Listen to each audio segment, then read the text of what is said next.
Di dalam surat Al-Maidah ayat 45 kita menemukan kata gigi di sana. Jadi kalian yang mau belajar tentang ilmu gigi bisa dimulai dengan mempelajari surat Al-Maidah. Jadi bukan hanya mempelajari ayat 45-nya, tapi juga mempelajari keseluruhan surat dari ayat pertama sampai ayat terakhir. Ya.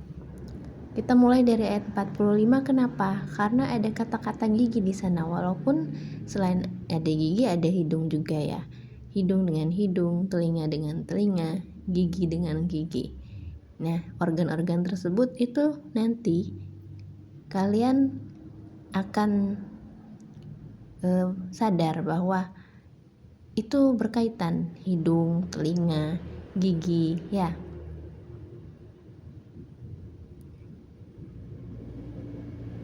Padahal kan kalau dibaca secara keseluruhan artinya seperti tidak ada kaitannya ya. Ini ya saya bacakan.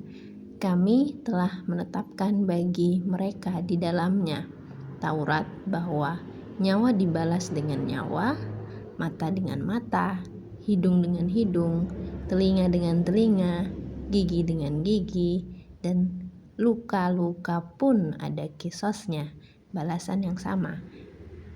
Barang siapa melepaskan hak kisosnya, maka itu menjadi penebus dosa baginya. Barang siapa tidak memutuskan perkara menurut apa yang diturunkan Allah, maka mereka itulah orang-orang zalim. Buat kalian yang merasa giginya berantakan, bisa dipelajari satu surat ini, surat Al-Maidah. Di dalam surat sini kita bisa melihat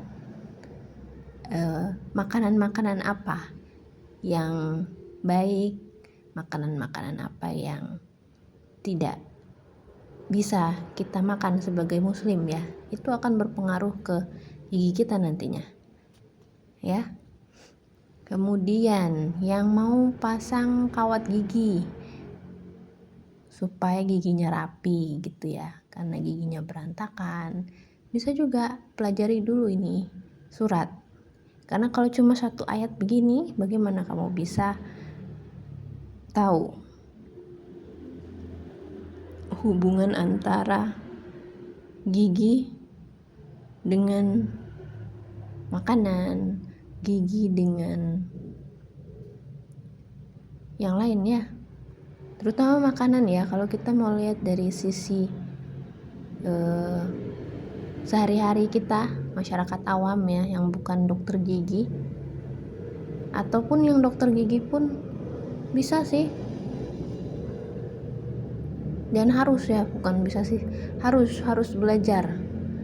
Kalian yang bingung cari informasi tentang gigi di internet, muter-muter tidak ketemu-ketemu, coba dibuka Al-Qur'annya. Di sana kita bisa menemukan banyak ilmu. Baca artinya, baca Arabnya juga. Kalau Arabnya tidak bisa satu surat satu hari karena panjang, satu halaman juga tidak masalah ya. Dibaca, dihafalkan, diingat-ingat yang diperintahkan apa saja di dalam surat situ. Di Al-Maidah ini ada juga kisah tentang Nabi Isa ya, di akhir-akhir surat, ayat-ayat terakhir, tentang makanan terutama. Al-Maidah kan artinya hidangan ya. Nah, gitu ya.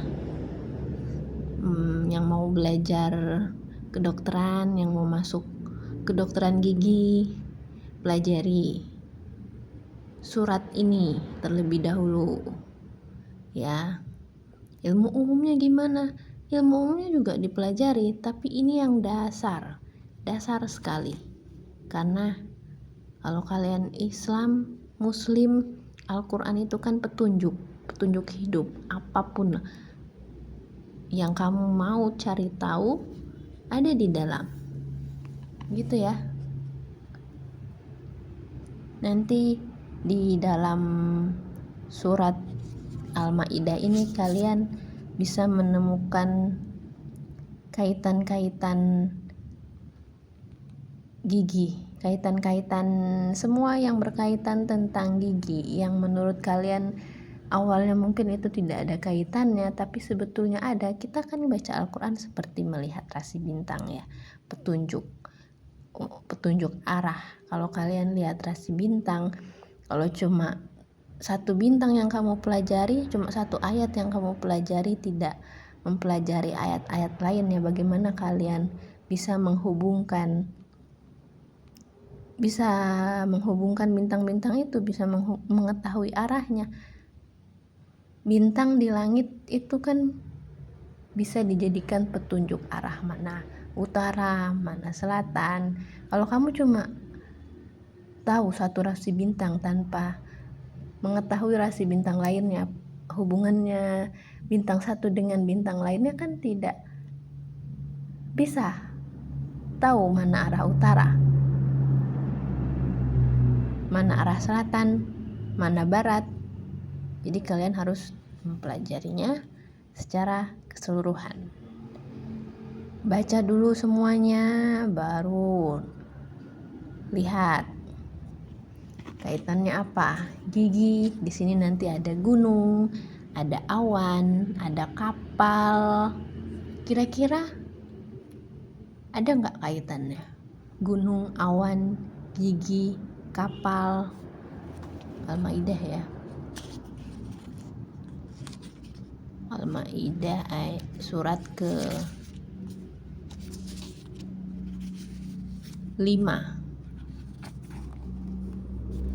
ayat ke-45.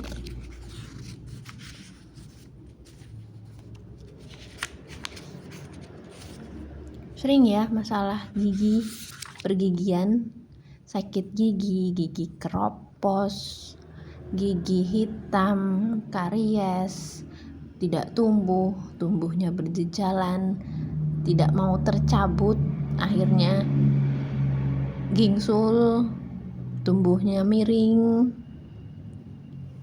gitu. Ayat 45 mulainya ya, mulai mempelajarinya dari sini, baru nanti kita ayat sebelumnya apa, ayat setelahnya apa. Ini juga banyak karakter dan sikap-sikap kita yang harus diperbaiki dari Al-Quran ini ya. Petunjukkan, kita perbaiki sikap kita, apa yang diperintahkan, apa yang dilarang. Tentang makanan haram juga ada di surat Al-Maidah ini ya.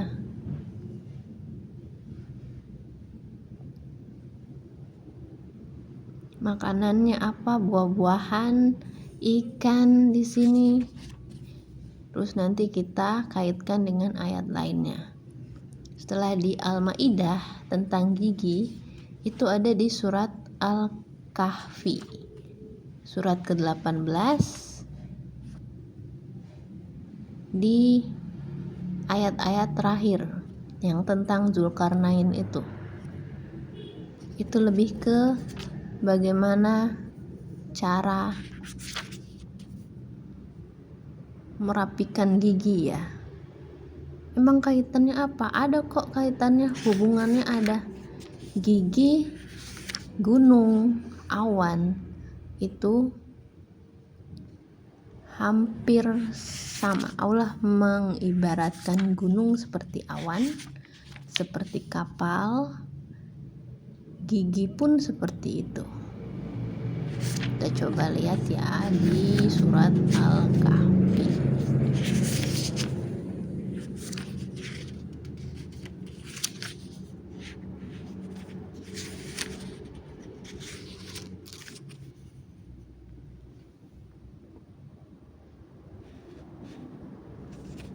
Tentang Zulkarnain.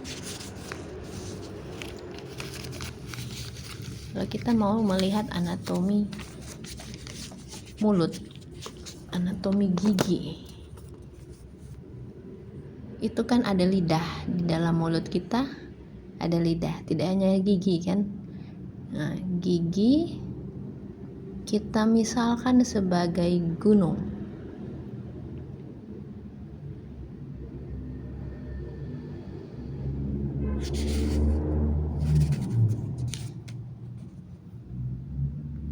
Di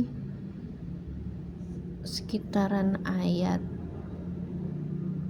80-an sampai 90-an itu Zulkarnain bertemu dengan kaum yang berada di balik gunung. Ya. Di antara dua gunung didapatinya di belakang kedua gunung itu suatu kaum yang hampir tidak memahami pembicaraan. Di balik gigi-gigi kita kan ada lidah ya. Yang membuat kita bisa bicara itu bukan cuma lidah, tapi gigi-gigi. Orang yang tidak punya gigi kesulitan ya melafalkan beberapa kalimat. Misal giginya lepas bagian depan terutama, itu beberapa huruf susah di eja, di spell. Buat spellingnya itu agak susah. R, L, sa, S itu bisa pengaruh ya. Pakai gigi palsu rasanya juga akan berbeda untuk spellingnya. Ya, mengeluarkan suaranya itu makhraj, istilahnya apa sih gitu ya. Nah, lidah, pergerakan lidah dan gigi-gigi itu ada kaitannya. Terus hubungannya apa? Kita buat analogi kalau Zulkarnain itu seperti dokter gigi. Dokter gigi mau pasang kawat gigi, spesialis ortodontis lah ya. Itu kan kawat gigi dari apa? Dari logam kan ya. Dari logam untuk membuat gunungnya itu tidak ada celahnya.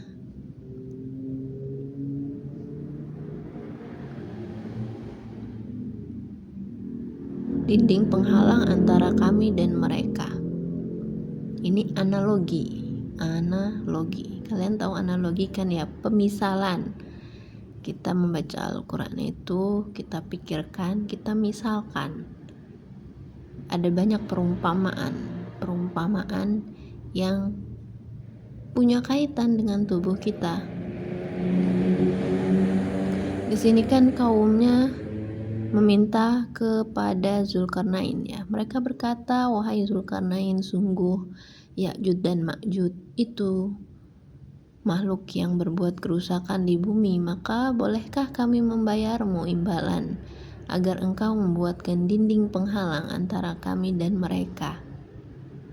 Jadi ini kaum punya niat baik kan untuk meminta tolong dengan memberikan imbalan kepada Zulkarnain. Tapi Zulkarnain berkata, ini lanjutan ayatnya ya, ayat ke-95. Dia Zulkarnain berkata, apa yang telah dianugerahkan Tuhan kepadaku lebih baik daripada imbalanmu, maka bantulah aku dengan kekuatan agar aku dapat membuatkan dinding penghalang antara kamu dan mereka. Berilah aku potongan-potongan besi hingga ketika potongan besi itu telah terpasang sama rata dengan kedua puncak gunung itu, dia Zulkarnain berkata, tiuplah api itu. Ketika besi itu sudah menjadi merah seperti api, dia pun berkata, berilah aku tembaga yang mendidih agar kutuangkan ke atasnya besi panas itu. Gini, sebelum kalian pasang kawat gigi ke dokter gigi, spesialis ortodontis, kalian harus tahu gizi untuk gigi itu apa. Di sini kan besi dan tembaga. Besi kita dapat dari mana? Dari makanan yang mengandung zat besi. Apa saja makanan yang mengandung zat besi? daging-dagingan, sayuran, buah-buahan. Sayuran apa yang mengandung zat besi? Bayam. Kita lihat struktur bayam seperti apa. Kangkung, kita lihat struktur sayur kangkung seperti apa. Ada serat-seratnya, batangnya itu kan berserat ya. Daging-dagingan itu berserat. Kalian melihat apakah ada kemiripan antara daging sapi, daging kambing dengan sayuran yang berserat? Ada ya. Selain bayam, selain kangkung, apalagi sayuran yang berserat? Apa itu yang biasa dibuat di sup yang warna hijau, daun sup, daun seledri? Itu kan berserat. Seratnya cukup kasar ya. Kemudian ada sawi juga berserat, batangnya terutama.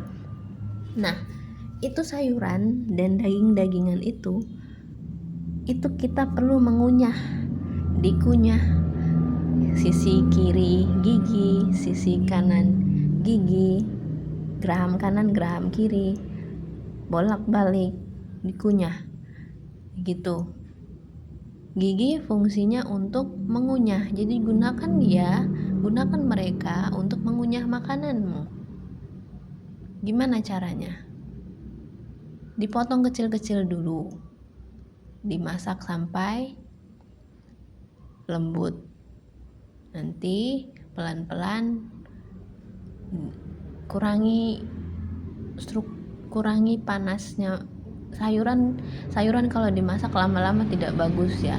Bagus itu yang masih crunchy, yang masih ada untuk dikunyahnya, serat-serat yang masih bisa dikunyah. Kalau misal giginya sudah goyang semua, sudah tidak bisa dikunyah, ya dibuat jus dulu atau dibuat lembut dulu, dipotong kecil-kecil sampai lembut, bertahap. Untuk gizi harian itu bertahap. Sebelum pasang kawat gigi ini kan kita harus makan makanan yang bergizi. Gunanya buat apa? Buat memperkuat tulangnya. Gusi itu kan tulang, gigi itu kan tertancap di gusi. Dia seperti gunung, seperti kapal. Dan gusi kita itu kan tulang yang bisa berubah bentuk, bisa bergerak. Makanya karena bisa bergerak, jadi bisa dipasang kawat gigi. Tapi pergerakannya terbatas. Seperti gunung kan kita lihat diam ya, tidak bergerak, tapi sebenarnya dia bergerak. Awan juga seperti itu. Awan dan gunung terlihat diam, padahal sebetulnya bergerak. Tahu-tahu sudah sampai mana awannya. Awan dan gunung lebih terlihat bergerak itu awan ya daripada gunung. Kalau gunung kan kelihatannya cuma di situ-situ saja. Kalau awan kelihatan pergerakannya gimana. 5 menit kemudian kita lihat awannya sudah jauh, sudah berubah. 10 menit kemudian juga sudah berubah, apalagi 1 jam kemudian. Tapi pas kita lihat begini-begini saja, awannya kelihatannya diam, tidak jalan, tidak bergerak.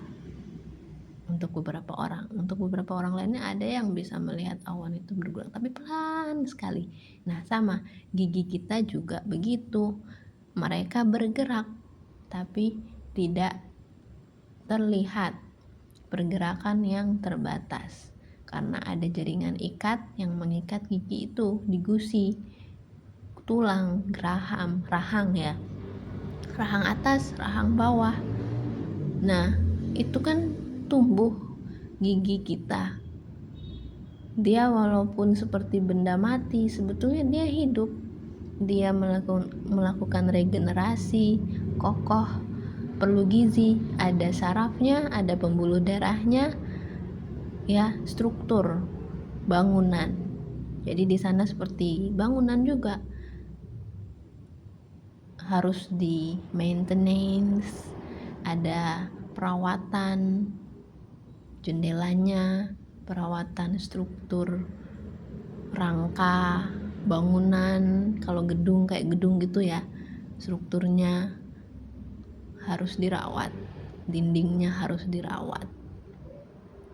Warna putih pada gigi juga itu kan sama seperti rumah kita. Kalau dicat, cat putih, cat porselin, perlu dibersihkan.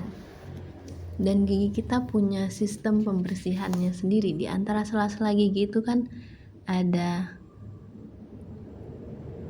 muara dari saluran kelenjar ludah ya, air liur atau istilah kerennya kelenjar saliva, bahasa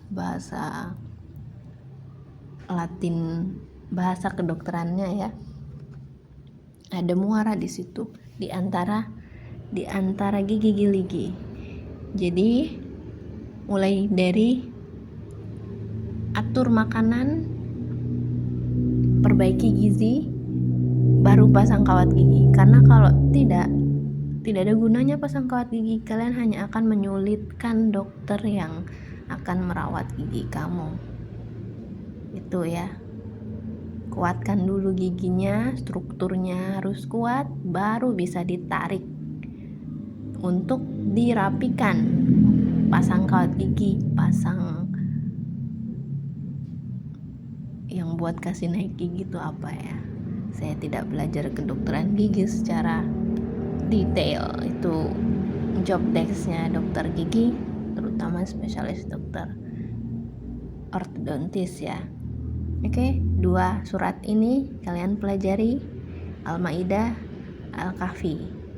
Nanti kita lihat makanan apa saja yang baik untuk menutrisi gigi kita. Itu juga ada di surat ini, dua surat ini. Terutama 2 surat ini ya, untuk dasarnya, dasar basic ilmu gigi. Ya, gitu ya.